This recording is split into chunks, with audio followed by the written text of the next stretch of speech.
Good afternoon and welcome to another episode of Spotlight. I am Jojo Silvestre. I've been away for a long time, but I'm back. Today we'll get to know an international award winning personality in the fields of dance and dance education. He has also ventured into producing documentaries that have garnered international awards and recognitions and awards from institutions such as the Fulbright Association of America. But the best part of it is he's a very good friend of mine as well. We were together at the EPIL Residence Hall in the University of the Philippines, and of course, we would just hang around. But of course, he was a very serious student while I was just, having fun in graduate school. But then you can see a success, a great success. Please welcome Mr. Patrick Alcedo. Welcome, Patrick. Thank you, Jojo. Thank you so much. This is what a pleasure and an honor to be here again. The pleasure should be mine because I've been wanting to really have you here as a guest. Now, let's get right to the interview proper. For sure. Well, we're very much grateful for your time here on Spotlight. As you all know, you're quite busy with all the many hats that you're wearing. Yeah, you're this and that and this and that. And you really have carved out the time for us. And you welcomed our request to have you on Spotlight. So really, please welcome again Mr. Patrick Alcedo. Thank you. And I'm sure the audience out there is looking forward to finding out more about you, especially the things that you do in dance and in dance education and in promoting Philippine arts and culture. So tell me first, you have done so well in the field of dance. How did that start? Tell me a little background about yourself. Sure. All the way back to your UP days. Sure. But just fast, not just fast. Yeah. Okay. In a nutshell. okay. Well, I did my undergrad at the University of the Philippines in Diliman. That's where Jojo and I became really good friends. And when I was there as an English major, but I've always known that I knew from the get-go that my heart is in dance. So I joined the UP Filipiniana dance troupe. Oh yes. Yes, with Professor Corazon Inigo. And so my training in the field of performing was really through Filipiniana. And then I fell in love with research. I don't know, Jojo, if you remember a famous scholar by the name of Basilio Steve Villaruz. But of course, yeah. Yes. In fact, I met him. I mean, Yeah. He's also via a writer. Facebook. Yes, he was a Absolutely. columnist. Absolutely. Yeah. So Steve Villaruz took me under his wing. Oh wow. Yeah, Wow, and- no less. Yes, yeah, and he really trained me. Really took me by the hand and trained me carefully. And he said to me that if you really want to become a serious scholar, you have to do your PhD outside Okay, the Philippines. okay. So my background really in here, my love for dance and my love for dance education and dance research started here in the Philippines. Yeah, but to go back to your high school and elementary Oh, days, for sure. were you in love with folk dance? Oh yeah, my mom, I will never forget. I mean, I think I actually learned how to waltz first than walking. I don't know. It's like I Yeah. came from a family of dancers and musicians. My Dancers. mom is a piano teacher. My Okay. late sister was a beautiful dancer. My two brothers later on became Oh. professional dancers. So it was in our blood. And I'm from Okay. Kalibo Aklan kasi, Jo. Kalibo Aklan Ah, is known yeah. for ati-atihan, di ba? Yes. So, I mean, it's part of our culture is that we are encouraged to really dance. The exposure was The very exposure early for you. From the get-go, Okay. from the early on. So no one in particular influenced you, but everybody did. Absolutely. Yeah, Yes. I suppose even neighbors were dancing, Yes. the people of Calibo. So, uh, when did you move to Canada? I moved to Canada in 2008, immediately after I finished my postdoctoral fellowship at the Smithsonian Institution. Oh, you were there. Yeah, I Tell us about that part. Sure. In 2007, the Smithsonian Institution had a Rockefeller Humanities Fellowship. Okay. And I'm modesty aside, there were only 10 scholars from all over the world Okay. that were selected. I was the only one from Southeast Asia that Yeah. got in. So At yeah. that time, you were with UP? No, I was with the. I just finished my PhD Ah, at the okay. University of California in Ah, Riverside. okay, okay, Yeah, I did my yes. PhD in dance. Yeah, yeah. There, I was there for around more than a decade, Okay, and then I got that prestigious fellowship at the Smithsonian. So I was okay. there. I was that was kind of my capping Yeah. experience, But if you let's will. backtrack. You were working there also. You had your gigs in California. No, I was there as a full scholar. Ah, really? Yeah, Wow. I won I got the Asian Cultural Council Wow. Ah, scholarship. yeah, that Yeah, one. from New York. Yeah. Yes, with Yeah, that's one with Dedes Sobel and absolutely. yes. Yes. Oh, So, yeah. hi Dedes. I hope you're watching. Yeah, so I was their scholar for 5 years. Yeah. I Wow. was I heard that I'm the one of the longest Oh, scholars yes. of Asian Cultural Why Council. did it take that long? Well, it's a PhD. Ah, PhD yeah. is a very long process. I mean, my PhD was, my PhD took me 8 years, Jojo. What was the dissertation all about? At Yatian. Oh, Yeah, wow. at So Yatian. it has been documented the way it ought to be documented, and Absolutely. not just a feature story or No, one of no, those I wrote a things. 350-page dissertation on at Yatian. Oh, wow. I should read that. That should become a book. I know, I Yeah, know, I yeah. know. So what made you move? What made you migrate to Canada? Well, in 2007, York University was building a PhD in dance, and they were Okay. looking for a dance anthropologist. So the Okay. search was international. So I took a shot, and I was the one that was offered the job. They offered me the job. Oh, wow. There were Okay. 40 of us, Jojo, all over the world that, Wow. yeah, that competed for that job. So I Oh. got it. Was Yeah. it? It wasn't easy, I guess, but it was something that you were prepared for. Oh yeah, for sure. I gave my heart and soul, everything to it, because I knew. I said that, okay, if I'm going to be shortlisted for this job, Yeah. I'm going to be flown to Canada. I had never been to Canada at the time. Ah, okay. I only wanted a free vacation, to be honest. Okay. I said after Canada, I said if I don't get the job, I'm gonna go home because Steve was waiting for me. Yes. Steve, Yes. you know, UP was waiting for me, Yeah. and I was gonna Yeah. head the dance Yeah. program. I don't know if I was Okay. gonna head the dance program, but at least they were waiting for me. I mean, I think they were ready to Yes. give me a job Yeah. because Steve, Professor Villaruz, went to California To look for you, yeah, to talk to you. to talk to me. Yeah. Yeah, so I said, Steve, I don't know yet. You know, I don't know what my future is, and blah blah blah. Okay. And so anyway, so fast track, I was offered this job. I was offered this job, and I just could not believe it. Yeah. Yeah. And I said, you know what? I'm gonna do this. Okay. Okay. So more of Patrick later, when how he got started in how he continued his journey in dance. So we'd love to know more about that. Let's have a commercial break.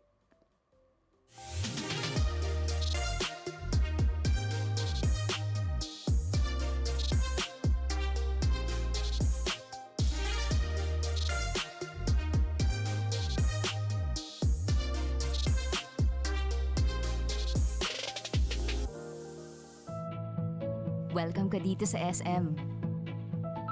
Come as you are. Mahilig ka man sa pabago-bago o sa paikot-ikot. Yung nag-a-adulting or parenting. Ikaw na kulot, white-haired, purple-haired, kayong magkaibigan na nagkaibigan. Buong barkada. Yung gusto mo, chill lang. Or gawin yung feel mo lang. We know you're changing.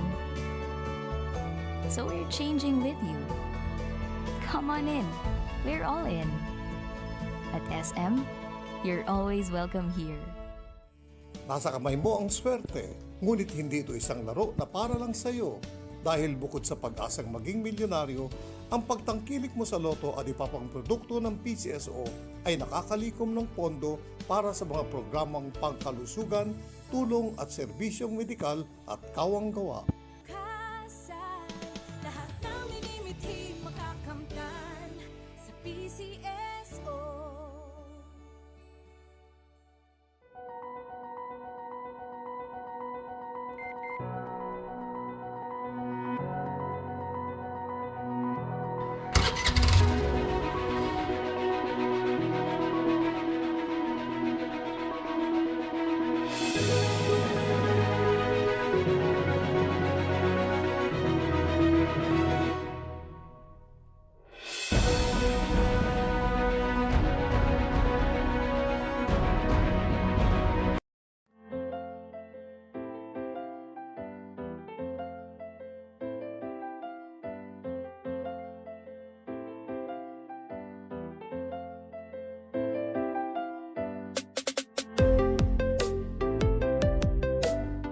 Welcome back to Spotlight, and Patrick Alcedo, my dear friend, is still with us.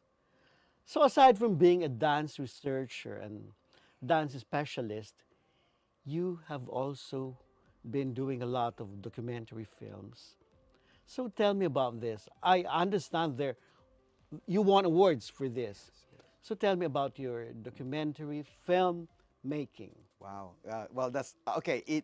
Okay. I'm gonna try to put it. Okay. Yeah. But basically, actually in preparing for this interview, I kind of counted the number of documentary films that I've made. Okay. I have made pala, Jo, around Oo. 9 now. Wow. I have made 9 In between teaching in between and teaching and researching. research Uh-uh. and all my work. Wow. I've done 9 What thus about? far. Well, the first 3 films were really focused on Atiatihan, right? Okay. Because Yeah. because at that, remember Fruto Core? Yeah, Okay. yeah. So Okay, so your when I friend. was my dear friend. So when Uh-uh. I was working on my dissertation, my doctoral work, he said to me, "Why don't you also venture into documentary films?" Yes. Because I'm a trained cultural anthropologist. My training Yes. really is dance anthropology. So I look at the Okay. intersection of dance and Yeah. culture. So it's a very natural shift Okay. to documentary film. So anyway, my first 3 films were about Atiatihan. So I did that. And then but prior to that I did a film on boxing. Boxing. Boxing, yeah. Boxing. Yes, as in boxing as in boxing. Because when I was in Aklan doing research, I got so bored. And I said, "Oh my goodness, what am I going to do? There's no dance studio Yeah. here." So I said, "Why don't I try boxing?" But why? Boxing, Joy, is like dance, believe it or not. Really? Yes, boxing is like dance. So I could do boxing. You could do that, yeah, because boxing, if you want to be fit and if you want to be very agile, try boxing. Because Really? boxing is it has only certain Oo. moves. May choreography. May choreography siya. din. Oo. It's called structured improvisation. Structured Improvisation. improvisation. Kasi you're only allowed certain moves. Hindi ka naman pwedeng magganon, di ba? So Oo. punch ka lang, straight, ganyan jab. So I fell in love with boxing. It's like making love. I don't know about that. I'm not such an expert on that. But I should maybe. know. But maybe, Joe. I trust you. Okay, let's go back to boxing. So anyway, so when I was doing work, Fruto and I said, why don't we do a side project? Why don't you do a documentary about the lives of underprivileged boxers who want to be Pacquiao? Okay. That was at the height of Pacquiao's stardom. Oo. We pitched it. You pitched it sa New York Times. Tinanggap ng New York New York Times. Times, no less. No less, tinanggap ng New York Times. Nag-New York Times talaga kami. My first ever film, New York Times kaagad. Wow. So sabi ko, my God, kung natatanggap ng New York Times yung mga ideas ko, Oo. siguro I should continue doing work Yeah, sa that's film. right. Diba? So parang Wow. yun ang ano ko, litmus test ko, diba? But was it easy learning the film process? It was, sabi sa akin ni Fruto, I had a natural gift daw Ah, really? sa directing. You have the eyes and the Ah. everything. Ano daw ako, I mean, again, modesty aside, magaling daw ako sa narrative. Am I cinematic enough? You are! Siguro sa cinematic, siguro medyo iba sa gong area yun. But siguro pag gagawan kita ng narrative, gagawan Okay, ko ng okay. kwento, baka kakayanin ko Baka yun. I'll watch for that one.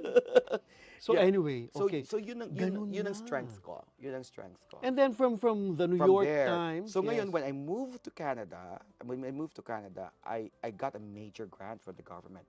It's called the Social Sciences and Humanities Research Council grant. It's a from the Canadian government. yes, from the federal government. Wow. First shot, I got it right away. Wow. Oo, bago pa lang ako, nakuha ko na kaagad. And gumawa ko ng film na ang title is A Piece of Paradise. Oh wow. Ikaw yung That Joe? sounds like me. Except that he probably means something else. So tell me about that A piece of paradise. Kwento ng 4 na Aklanon women Oh. na caregiver sa Canada. I followed their lives for 4 years In Canada. in Canada and Toronto.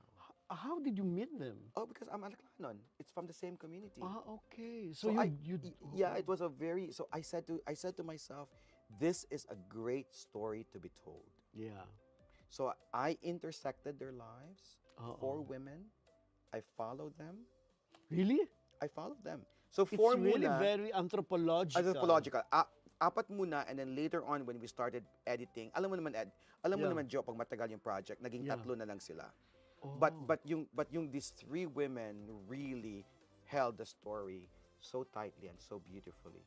So ang tawag sa scholarship diyan diachronic, change across time. Ah, really? Change across. Kasi 4 years eh. You should do one on me.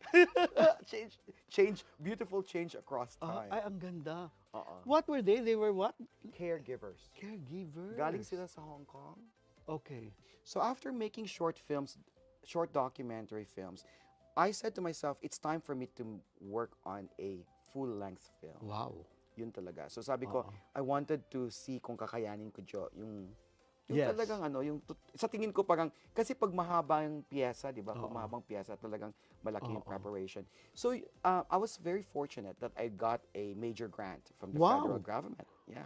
For ano pa lang ako, assistant professor pa lang ako, Okay. nakakuha na kaagad ako. Ang galing. Oo nga, sabi ko, my goodness, and sabi nila, this grant daw, which is called the Social Sciences and Humanities Research Council grant, usually daw, it takes mga 2 or 3 attempts to get it. Okay. But I got it the first time. Wow. Wow. Wow. Kaya sabi ko, my goodness, worth it talaga ako dito. Oo. Kinareer ko talaga yon. And yung grant na yon supported the making of this film called A Piece of Paradise. That one, A Piece That's of the one. Paradise. And I'm very happy that it won back-to-back right away sa Toronto Real Asian International Film Festival. Okay. Best Canadian Film and Best First Feature Film. So tell me about The Piece of Paradise. A Piece of Paradise, kwento ng later on, naging 3 babae Yeah. from Aklan. Okay. Mga kaibigan ko. But you didn't know them before, only in... I knew one of them. Okay. I knew one of them. And then the 2 women, I later got acquainted with them. Okay, Kasi kung nasa diaspora ka kasi, Jo, or nasa abroad ka, usually talaga hahanapin mo yung kababayan mo eh. Okay, yes. Hahanapin mo yung kababayan mo. And kami sa Aklan, mga Aklanons kami sa Toronto, may Yeah. ati-atihan kami. You do that every Nag-ati-atihan din January? kami, yes. Oh, Oo, wow. nag-ati-atihan din kami Okay. doon. Of Okay. course, sa loob ng building kasi may Yeah. snow. Di ba? Hindi naman kami pwedeng magsayaw doon sa labas ng streets, di ba? Okay. But so nakilala ko sila, naging close ako sa kanila. Oh. And sabi ko itong kwento ng mga Aklanons na nag-sacrifice, pumunta dito para tulungan yung family na to make a piece of paradise away from home is a story that needs to be told. Okay. So I followed their lives for 4 years.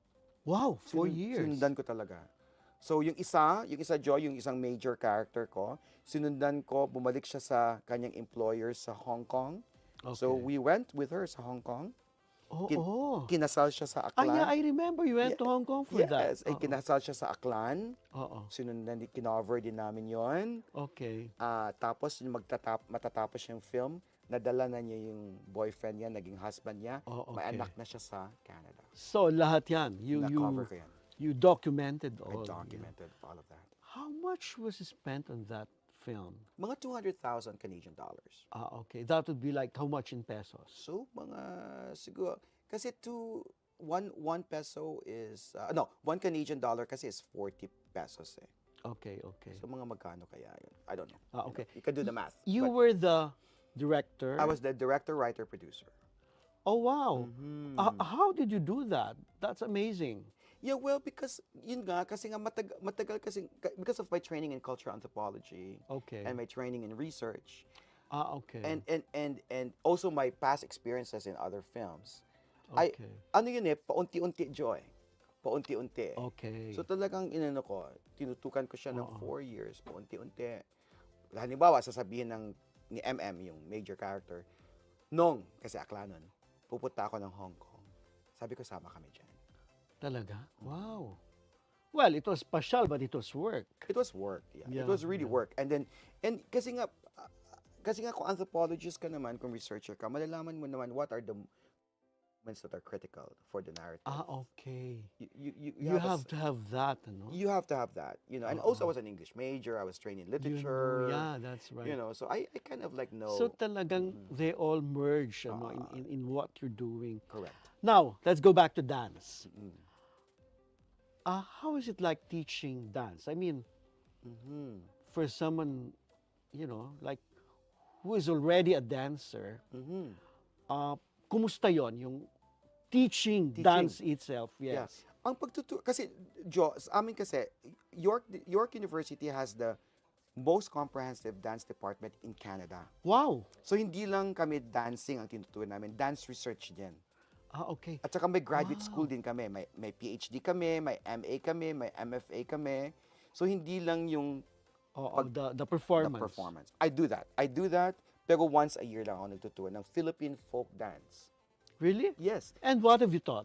Well, ituturo ko tinikling, syempre, pandango Yes. sa ilaw, mga ganyan. I do all of those. Okay. Pero the bulk of my work is really teaching graduate students how to do research. How to do research. How to do research. But tell me, did you teach the Canadians how to dance the tinikling? Of course. Mga may major shows ako, Jo.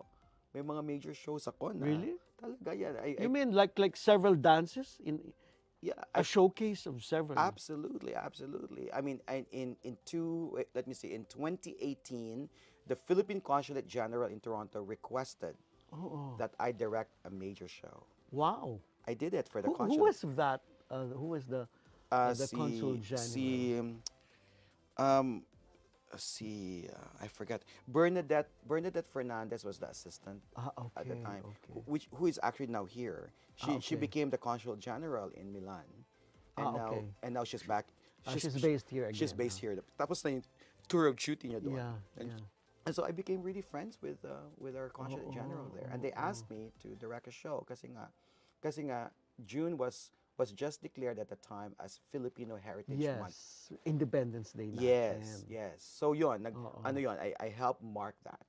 So yung background ko talaga is research, documentary film, pagtuturo ng sayaw, nagpo-produce ako ng mga shows, talagang ano.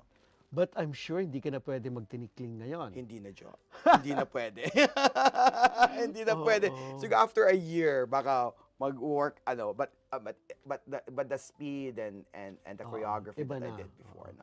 But- I could teach it. Yeah, of course. You could, tell them this how to do it and Yes, all that. Now, you're the first Filipino in York, or not really? The first Filipino professor. A professor. Born and raised wow. in the Philippines. But you're the chairman, no less than the chairman The of the first racialized. Department of The Dance. first racialized chair. What are the issues and challenges? Oh, no. I can imagine, but maybe I'm wrong. Tell me. Well, I mean, it's really a lot of the things that I encounter are any administration is about people management. You manage Okay. people, and Okay. I'm a very diplomatic person. I'm very good with people, but I also had to learn how to say no.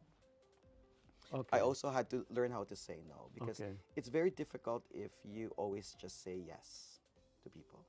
Okay. So being chair of the department, kailangang magiging strict ka din eh. Hindi po Okay. pwede na magiging mabait ka lang all the time. So may mga so I had to find that in me. I had to find that in me. Really? Yeah, Oo. to really Oo. to say no.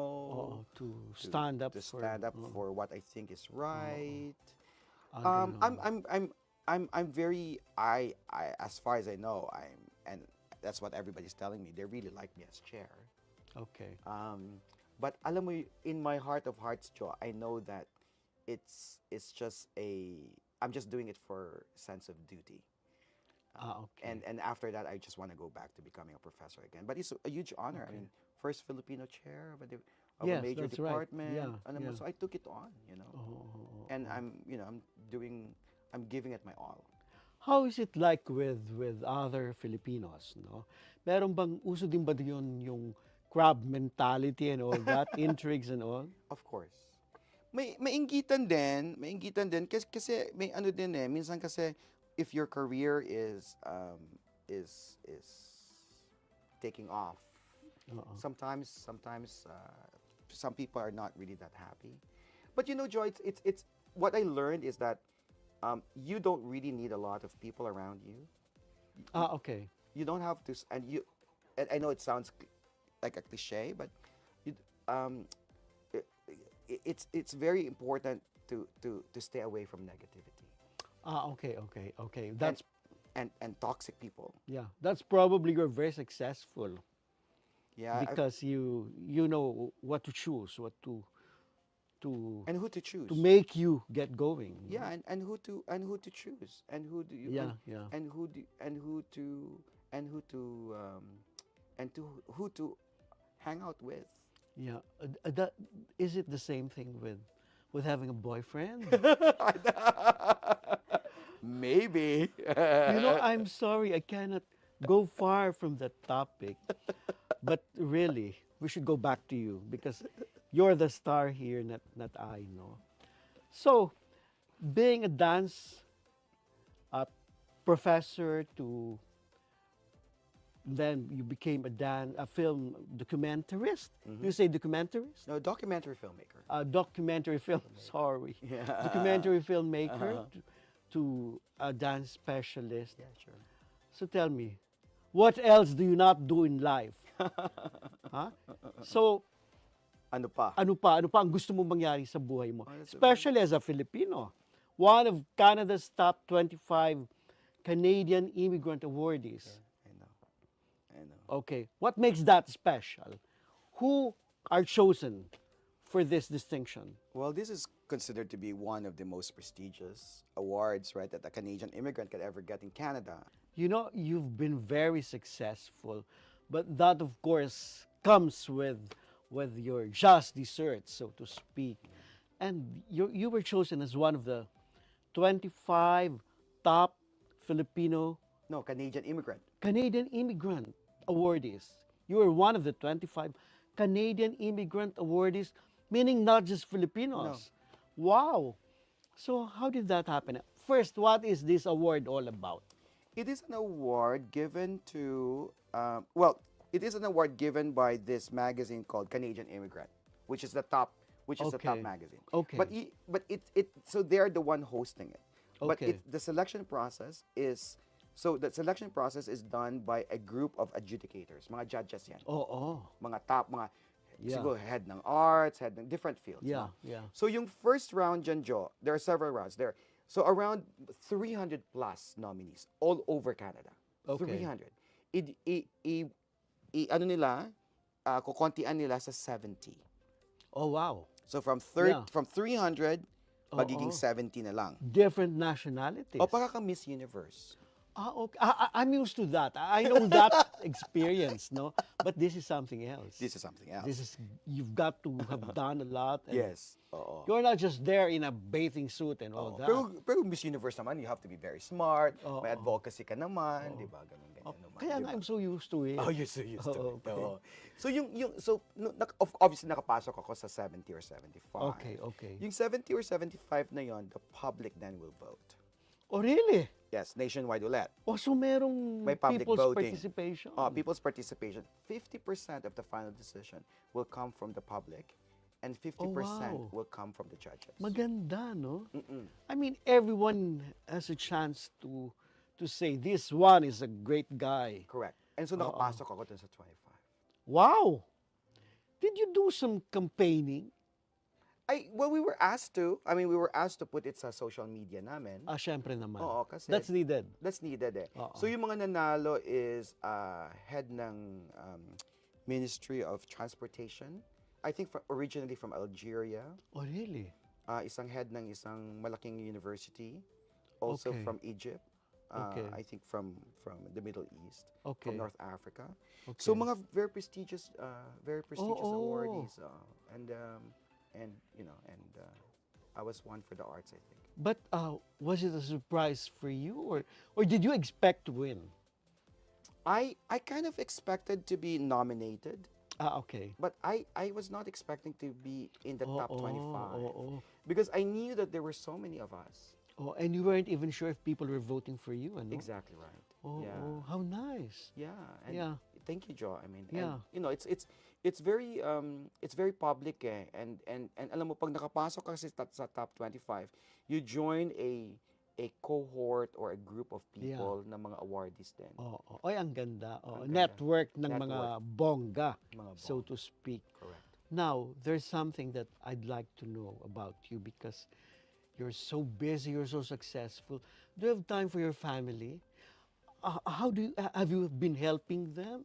Oh, You know, the Filipino way of of course. not forgetting your roots and Oh, no. especially your loved ones. Oh, So what have you done my for family. your, yeah. Ano Oo. na, sa akin kasi, you have to really learn how to compartmentalize. At saka syempre, maliban sa immediate family ko, Okay. nagkaroon na rin ako ng extended family. Kasi may Yes, partner yes. ako Okay. who happens to be an Aklanon. Okay. So yun, I also spend time with them. Importante kasi Jo ang family eh.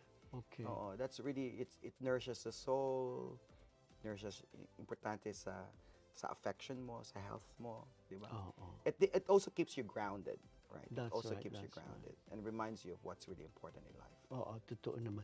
But you have brothers who are also into dance? Yes. Who are dancers? Yes. So tell me about them and how were you a part of their becoming Oh, I would like to who think they are so. today? Well, Okay. si Paulo who became I remember that Si Paulo, boy. remember, yeah. Oo. Yeah, I know. Gandang tindig, ano? Oo. Yeah. Became a dancer sa Hollywood for 20 years. Oh, wow. Nanalo siya ng scholarship doon. Oh, Pumunta ng York University, finished his Masters in Fine Arts in Wow. Dance doon. So that's Yeah. Paulo. Si Peter, yung youngest namin, heads the Filipiniana ng UP. sa UP. Yeah, Okay. that big, that, Siya ang pumalit kay kay Cora Inigo. no less. No less. Oh, wow. So we have several national artists in the making, but you're an international Oh, artist. thank you, Joe. Thank you. Yeah, yeah. So, nasa family namin. So, dalawang brothers ko talaga, I would like to think I inspired them. Yes, of course. Yeah. And I kind of help open doors for them. So, yun. Yeah. So, nasa ano namin? Nasa dugo namin. You know, Nasa dugo namin. I could have chosen your path. You know, as a kid, I'd play the Raul Silos ba yun? A series, mga pandango sa Sa ilaw. ilaw. And I would do like that and Yeah. itik-itik and all. Yeah. Sayang, I would have been another Patrick Alcedo. Except that there's only one, Patrick Alcedo. Oh, Joe. And you were also given an award in the Philippines. Yes. What's that? One of the outstanding. Tell me more about it. It's the Presidential Award for Overseas Filipinos. Okay. And what I got was the Pamana Presidential Award, which is an individual award. It's- Really? Yes, yeah. It is given to an individual, a Filipino individual who has given honor and prestige to his country outside the Philippines. So you're not one of them. I You're was- the. I think there were I don't know if there were around, maybe there were 10 of us in total. Okay. But that's all over the world, Joa. Kasi ang Okay. dami nating Oo. mga embassies and consulates to all Oo. over the world magno-nominate din sila. Yes. So can you just imagine how many Okay, consulates and Yeah. consulados and Oo. embajadas natin all over the country, all over the world. Okay. no? But they also get Pamana Award. Yung mananalo ka kasi inonominate ka okay. muna Oo. ng consulate o ng embassy. So I was nominated by the consulate For what? for this presidential award. No, for dance? For For- what category? For this called Pamana, for giving honor and prestige to Okay. yeah, for giving for making Filipinos proud or the country proud. Who nominated you? The consulate general of Toronto. Okay. Yeah.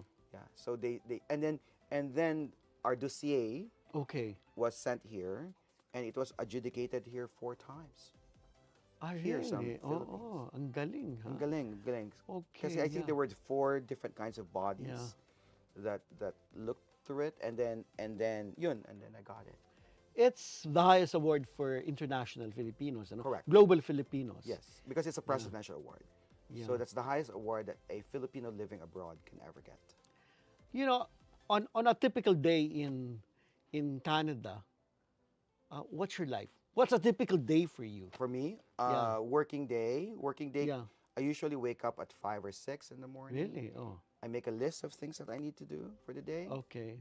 The first 3 are the most important, Okay. and the rest are not so important.